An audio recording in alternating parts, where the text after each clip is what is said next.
你敢信吗？宇宙的葬礼其实是另一个宇宙的出生礼。当最后一颗恒星熄灭，最后一个黑洞蒸发，我们以为一切都结束了，可罗杰·彭罗斯却说，这才是新宇宙的开始。要搞懂这个颠覆认知的理论，咱们把镜头拉到亿万亿年之后的未来。那时宇宙里没有任何发光发热的天体，只剩下光子、引力波和中微子在无尽黑暗里游荡。对这些没有质量的粒子来说，时间像被按下了删除键，距离也失去了意义。宇宙突然变得既无限大又无限小，活脱脱就是大爆炸之初那个超密度起点的镜像版。从数学上看，这个空荡荡的宇宙状态和大爆炸的初始状态完全等价，就像旧电脑用久了，系统自动重启，核心代码却一丝没变。当宇宙走到生命尽头，它和诞生时形成了一种几何上的完美闭环，旧宇宙会平滑过渡到新宇宙，没有惊天动地的爆炸，只有悄无声息的轮回。你以为宇宙热寂就是彻底凉透，量子世界的小动作能让它原地复活，这一切基于量子力学的铁律，绝对真空根本不存在。就算把空间里的物质和能量全清空，就像把房间里的东西全搬走，地板上还会不停冒出一对对虚拟粒子情侣，刚见面又立刻分手消失。在人类的时间尺度里，这就像你眨个眼的功夫，蚂蚁在地上爬了一圈，完全察觉不到，但放到10的10次方，再乘以10的56次方年的尺度上，这个数字大到把一张纸对折1000次都比不上它的零头，再小的概率也会变成必然。说不定在哪片空无一物的空间里，突然爆发一场量子超级涨落，能量强到能把整个空间吹成新的宇宙，就像你随手扔的彩票中了头奖，直接变出一个新星系。更离谱的是，这种涨落甚至可能创造出和我们一模一样的平行宇宙，连你今天中午吃的是番茄炒蛋都分毫不差。大反弹理论给宇宙的死亡加了个反弹 buff， 它的后台是环量子引力，一门试图把广义相对论和量子力学撮合在一起的前沿学科。这个理论说，空间不是空的，而是由比原子小亿万亿亿倍的量子乐高积木拼成的，这些积木不能再拆分。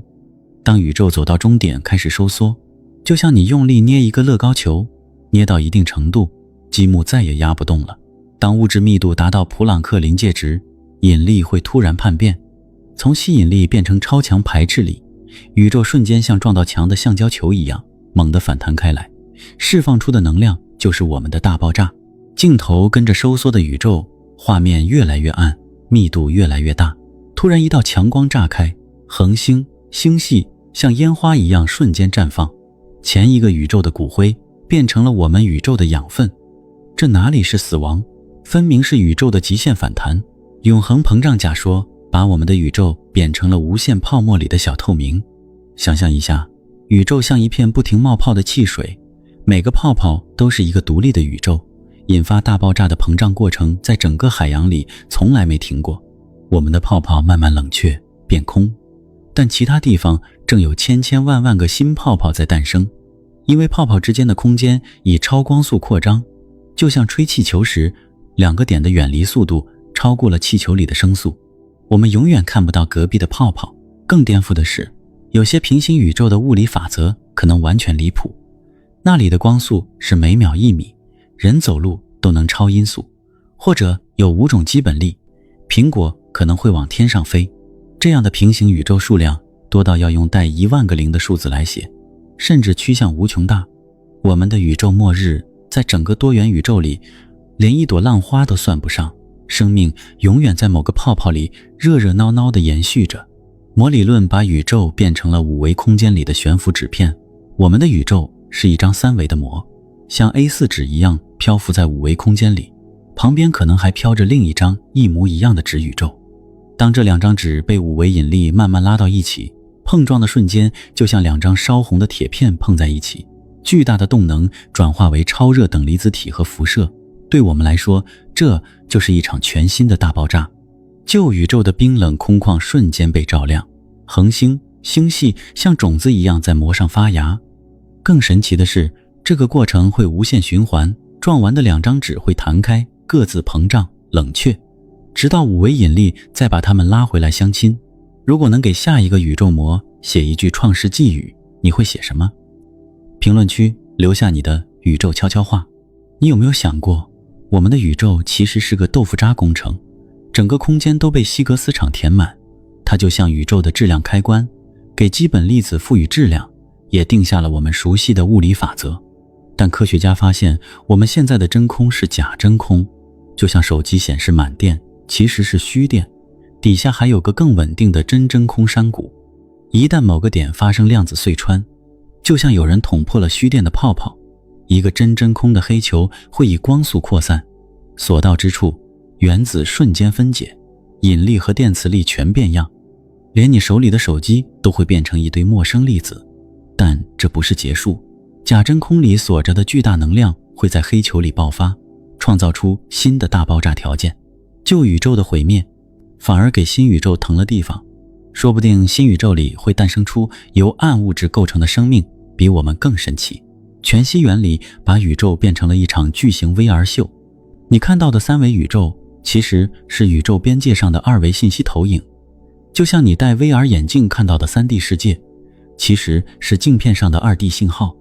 量子力学说，信息永远不会销毁，就算你烧掉一本书，收集所有灰烬和烟雾的原子，理论上能还原出书里的每一个字。宇宙也是如此，我们的每一次呼吸，每一个动作，所有信息都被牢牢记录在宇宙边界上，比特数多到能装满万亿个硬盘。更惊喜的是，黑洞的事件世界就是宇宙的移动硬盘，被黑洞吞噬的恒星、行星、信息都存在上面。说不定下一次宇宙膨胀时，这些信息会被读取，变成新的星系。我们的死亡只是投影的暂停，而我们的故事会被宇宙永远存档。宇宙自然选择假说，把宇宙变成了会生孩子的有机体。当大质量恒星耗尽，燃料坍缩成黑洞时，黑洞的起点处不只是物质的终结，更是一个新女儿宇宙的诞生。就像苹果树结出苹果，苹果掉到土里长出新的苹果树。更有意思的是，遗传机制，女儿宇宙会继承母宇宙的物理参数，还会带点随机变异，比如引力常数稍微变一点，或者光速快了1米每秒。那些物理法则利于形成大量恒星，进而产生大量黑洞的宇宙，就像结了很多苹果的苹果树，能留下更多后代。这也解释了为什么我们的宇宙参数刚好适合生命存在，因为我们生活在一个高产的优良宇宙里。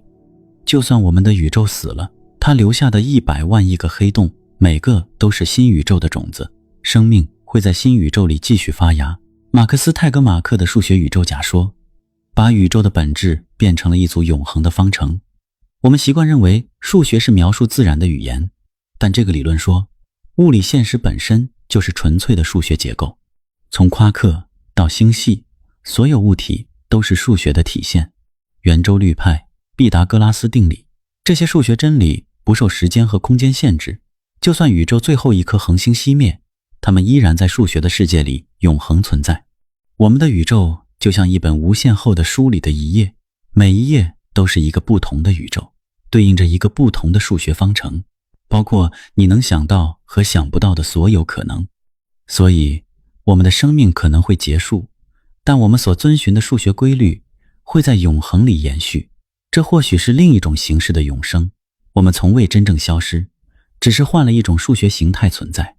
这些宇宙重生理论里，哪个最让你震撼？点赞、收藏、关注我，带你用最通俗的方式解锁宇宙的终极秘密。评论区聊聊你的宇宙奇思妙想。